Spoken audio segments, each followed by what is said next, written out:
our next guest, I'm very excited to talk to because I really love him a lot, and he's the most amazing being I've ever known, and also the author of many of the Access Consciousness books that we have. So Gary Douglas he's also the founder of Access Consciousness, which is this wild set of tools that we're talking about today, and all of the different types of ways that the tools can be applied. It's been so interesting and amazing talking to Marilyn and Susanna and seeing how each person applies these tools in such different and dynamic ways. So without any further ado, we have the Gary. Hello, how are you? I'm awesome. Good. I'm so excited to talk to you today. Thank you. It was fun watching Shannon talk because she said something about, the entities are included and not judged, which I thought was brilliant and wonderful because that would be the way I see it too. Yeah. Yep. So the book that we're going to talk about today is Allowance, the gift of Allowance. It's a terrible book. Oh my God. This book is insane. This book is insanely transformative. Yes, it is. And most of the, it's like about half the writing in there was because of the editor we hired, whose name is Dean Larson. And he is just a brilliant man. And he added things that weren't added in the original work, and it just got better. So he did a great job, and I'm having him work on the next book that we're writing, which is called something. Oh, it's Deal and Deliver. Wow, I'm interested to see how because he works with you. He's added some things in to make it more easily recognizable for people. Because everybody goes to Deal and Deliver as though this is how you're going to get what you want somebody to do. And that's not the purpose of Deal and Deliver. The purpose of Deal and Deliver is recognize what people won't do that they say they'll do. Wow. That's a very different way of looking at it. Yeah. Yeah. I'm like, I don't think I've mastered that yet, but I've been working on it. And it's amazing to even just approach a situation with the sort of presence and sobriety that true Deal and Deliver is about. Yes. So that's great. I'm looking forward to that book. Me too. Yeah. So let's talk about the art of allowance. Yes. So allowance is where you don't get, it's like you have a choice in life. You can get align and agree with somebody, and then you get washed away in their reality, or you can resist and react to somebody, and then you get washed away in their reality too. So resistance or reaction or alignment and agreement, neither one give you the place where you can have possibility. So the purpose of this is to get you to the point where you recognize, I don't have to align and agree, nor do I have to resist and react. And what is the other choice? The other choice is allowance. And if you're in total allowance, all things can come to you with great ease. So how did you discover that you had to be in allowance originally? Where did it come from? It came from a channeling that I did. And the guy said, you have to be, it's like you're either going to be in alignment, agreement, or resistance and reaction. And I was telling this on a stage one time, and there was this really pretty girl who was there. And I had to lean over for her to be able to use my mic. I said, you have a choice in life. You can either align and agree with the points of view, or you can resist and erect. And everybody thought erection. And it's like everybody laughed hysterically, and I realized, I got to be less serious about this. And what I realized is that it's like if you align and agree with something, you're stuck, because you have made this the truth. And if you resist and react to something, you've made it the lie, and you're stuck there. So you're stuck with truth or lie, not what are the choices are there. And the thing about an interesting point of view and about allowance is you always get other choices. multiple choices. The multiple choice answer is interesting point of view. Wow. So one of my favorite chapters is the chapter on having allowance for you. Yeah. Which is not really something that anybody teaches us to do except for the tools of access. So can you talk a little bit about like sort of how we can have allowance for ourselves and like Well, it's like, the what do you healing? do when you do when you judge you? What do you do when you judge you? You hurt yourself, you destroy Look the for future. where you're wrong. Look for where you've done the wrong thing. Look at how things are not working in your life. Nothing is about a positive action or reaction in life, or an erection in life either. So you got to have this That's a positive action in life. for most people. So it's like you've got to have that place where you are willing to have a different point of view and realize that you don't have to lie and agree with everybody. One of the things I read was the Alexandrian Quartet, which I've recommended to many people, most of whom can't get through it because it's too intellectual. It's hard, but it's hard. good. It's a hard book to read because it requires you to actually look up words because he uses real words, not emojis. It requires you to look up 15 words per page. Sometimes, after I looked up 10 pages of stuff, I didn't have to look up any words after that. So that was good. So it educated me having to read those 15 words and look them up. So eventually I got more educated and I became better. So I want to go ahead. The thing about the Alexandrian Quartet, it's written about the same time period in Alexandria in the 1920s. And it's written by 5 different points of view about the same events. And each one of them has their own point of view about it. And you begin to realize people have their own point of view. And if you don't buy one of them is right or one of them is wrong, you can change your own point of view very easily and you can have a different possibility. And I think that's the thing that we should all be shooting for. How do we create greater possibilities and more possibilities for us? Not how do we get it right? And so many people I know are always trying to get it right, looking for the right answer, the right thing to say, the right thing to do, the right thing to, and none of that has to do with being. It has to do with, it doesn't have anything to do with knowing. It has nothing to do with knowing. It has nothing to do with being. It has everything to do with trying to be like other people or trying not to be like other people.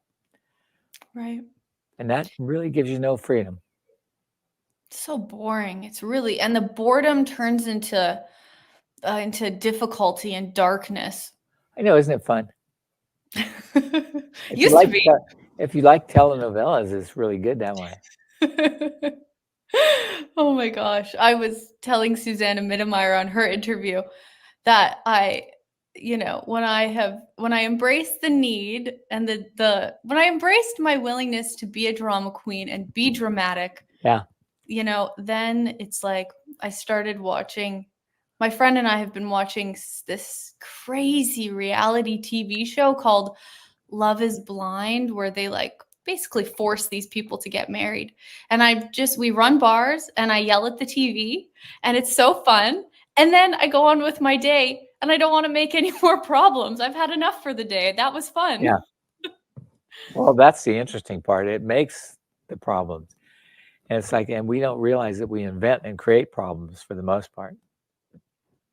Right. And true allowance gives you the ability to create and change anything. Wow. So what have you been able to change because you're an allowance that is what other people would call pure magic? Well, it's like, for instance, my son was, he was getting drunk all the time and he was obnoxious when he was drunk. So I told him, don't come to my house drunk. I don't like you when you're drunk. He says, where's your allowance, Dad? And I said, it is allowance. I haven't called the police and had you arrested, nor have I had you killed. That's allowance. Mhm. And you got to realize you got to look at what works for you as well as what works for the other person. Hmm. I would love if you expanded on having allowance for what works for you. Well, for me, it's like I look at it like we have things with access that are not easy right now. I mean, we're having to put so much money into El Lugar that we're tight financially like we haven't been in 25 years. And it's a lot of money. It's like it's $150,000 every month just to pay the bank for their loan of $12 million.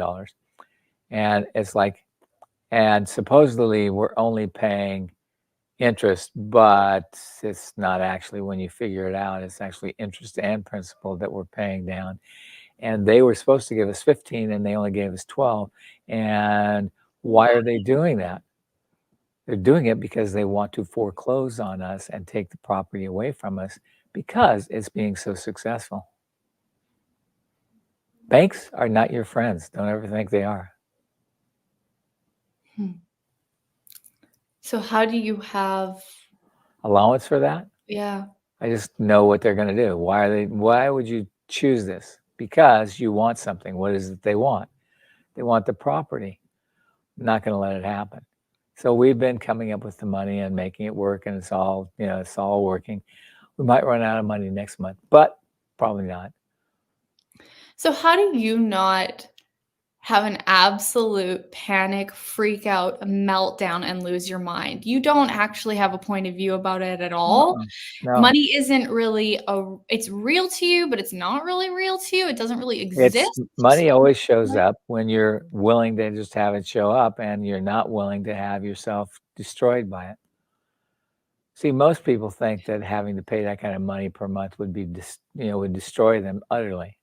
Yeah. No, it's just not easy. So let's make it easy. So we keep trying to increase the income so that we can do that with ease. And we're succeeding.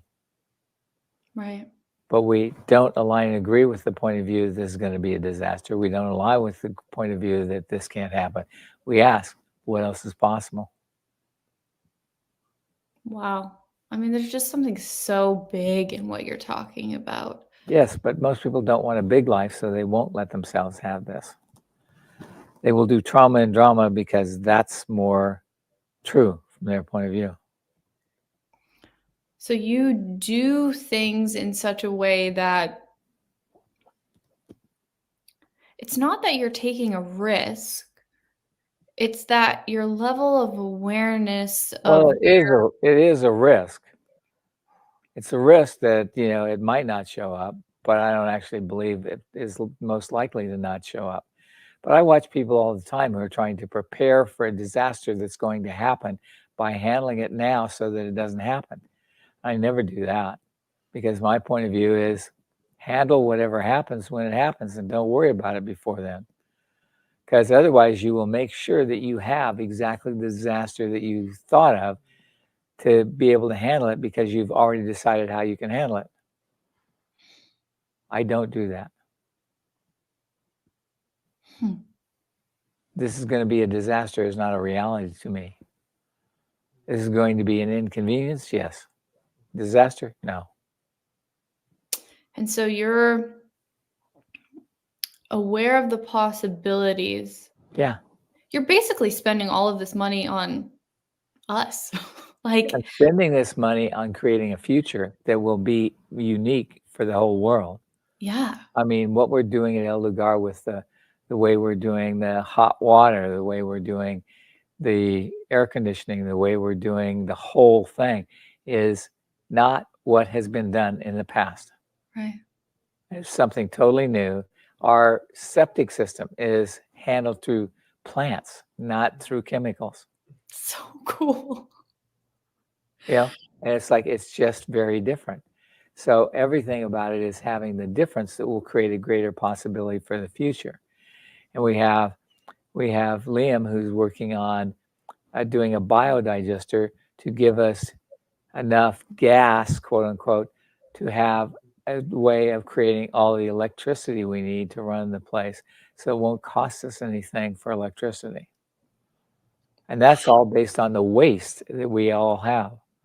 And we could all do that in all areas of our lives and create a whole different world. Yeah.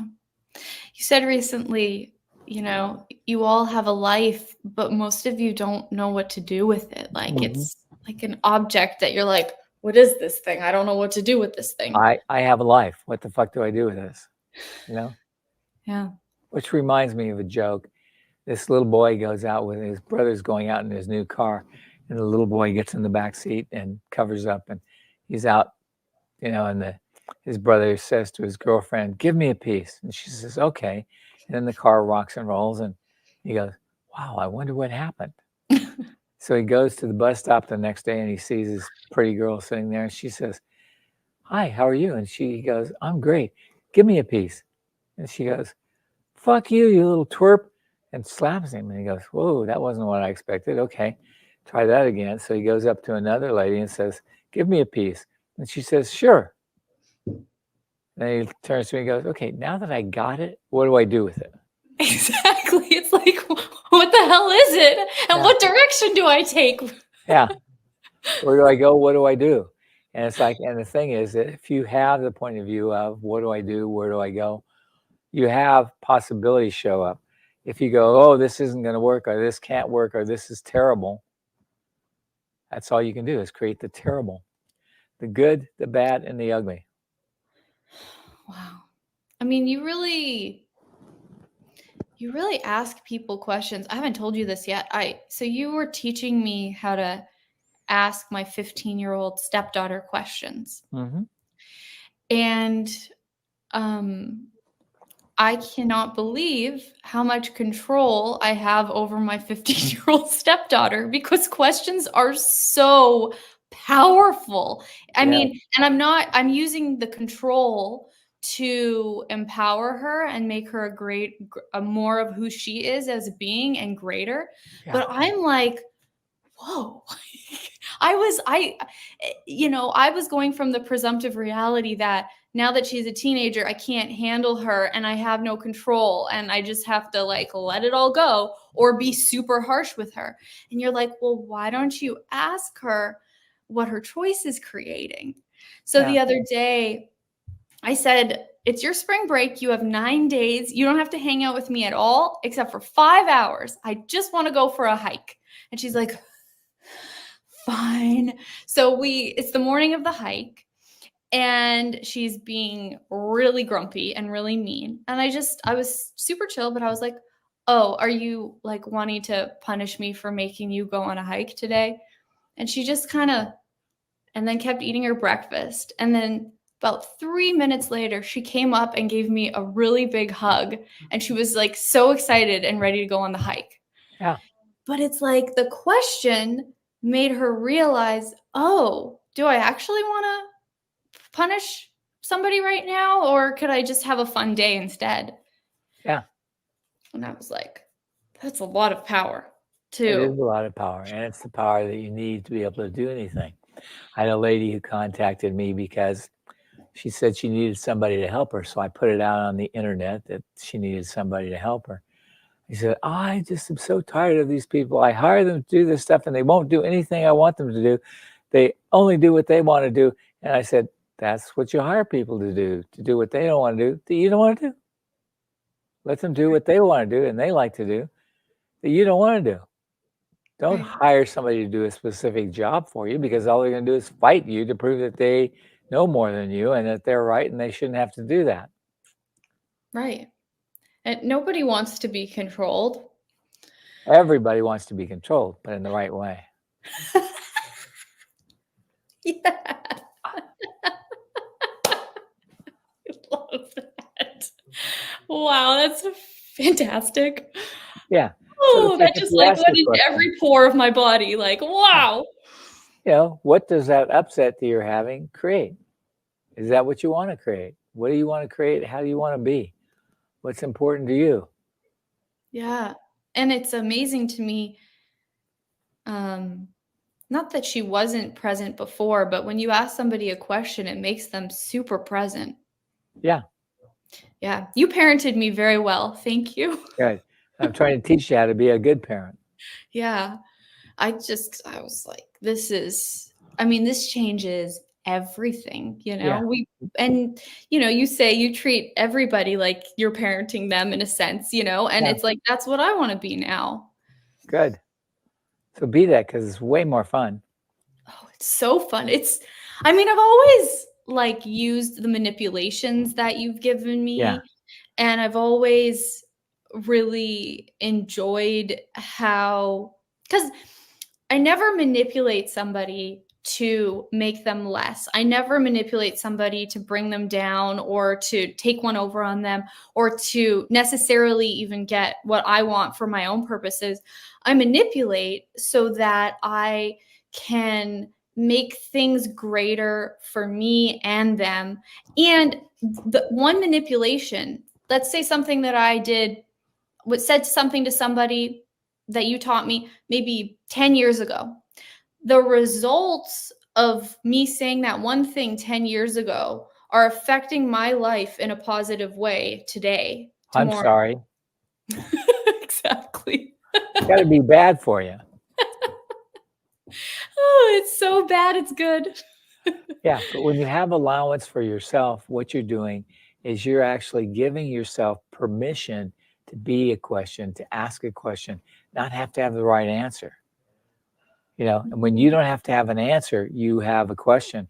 It's like you can have all kinds of things changed because that one question will change the whole friggin' world in a heartbeat if you allow it. It does. I finally see how and why you are so extremely effective. Good. Yeah. You could be that effective too, but probably not. You're just a girl.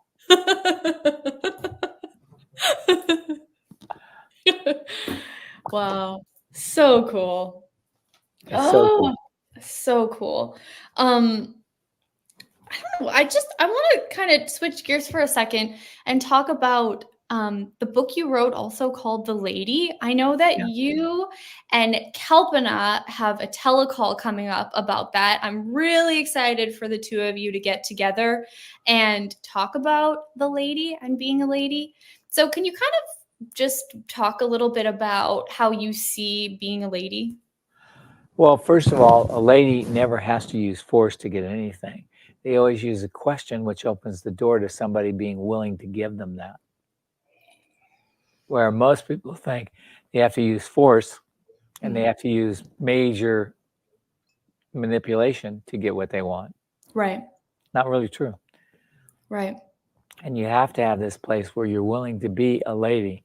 And a lady doesn't throw a fit, and a lady doesn't get angry, and a lady doesn't, tell you you're wrong or any of that kind of stuff. Mm-hmm. They look at you, which is just enough for you to know something's not right. That's so great. Yeah, but it's like, you said to me with my stepdaughter, you were like, harsh never works. No, it never works. I watch people do harsh. I know a lady who's being harsh with her husband because she doesn't think she's working enough to be the millionaire she needs him to be so she can live the life she wants. What? Well, I would be asking, okay, so how can I make enough money to get the life I want? Not how can I get him to make all the money to make my life the way I want it to be? Are you talking about me? No. Okay. I'm like, wait, am I doing that? I don't think I'm doing that. Okay, good. I'm glad I'm not the example. I'm No, usually you're not the sometimes example. I'm the example, so. Sometimes you're the example, but I usually won't do it on a thing I'm having with you at the time. Okay. Yeah. Cool. Yeah, but it's like, it's I'm true more though. of a lady than that. That's right. It's true though. It's like, gosh, everything that we're taught is about creating through Judgment, harshness, judgment. Yeah. anger, Or rage, anger. fury, hate. If you're Yeah. Canadian, like I was raised, passive aggressive. Yeah. Well, you think that's better? Try Czechoslovakian. That's really passive aggressive. Really? Oh yeah. I've not been there. I'm Czech excited. Czech girls will really put the make on you to do it their way they want it to be, Very interesting. Very interesting. Yeah. So So, so you are really inviting people to a very subtle, I'm inviting them to have a life that can be done with subtlety and elegance, not force and violence. It's like, I love watching this program 2020 because it's always about these people who get into relationships and then get killed because they weren't willing to divorce the person. What? Just leave, This person is not really working and not doing that much. Why the hell don't you just leave? Why do you stick around? totally. And then they find their bodies 6 years later, 5 years later or something, and it's, been put in a barrel in the backyard someplace. It's like, people are just crazy. Yeah. If your relationship doesn't work, leave. Yeah. That's a metaphor for a whole lot of things. Yep, for everything. Yeah, for everything. Somebody's asking, is the lady book only for ladies or can a man read it? Man should read it so he knows what he's getting when he has a lady show up in his life. Because if you have a lady show up in your life, you don't want to lose her. Wow. That's neat. Yeah, to kind of start, if you read that book, it'll start the need and tug for that energy. Yeah, to come well, into you your start to world. realize what you really want to create with and what kind of creationship you want, not what kind of relationship you want. So many people try to do a particular relationship, but it's actually what they really want is a creationship where the two of you are working together to create something greater. A few Right. people have that. I mean, I had this wonderful old lady that was a friend of mine, and she was the one who gave me the principles of allowance, of Right. relationship. It's like Right. the 5 elements of intimacy. And it's like she told me that her husband said to her at one point, "Okay, Mary, this subject is no longer open for discussion." Because she wanted to discuss it all the time to show him that he was wrong and she was right.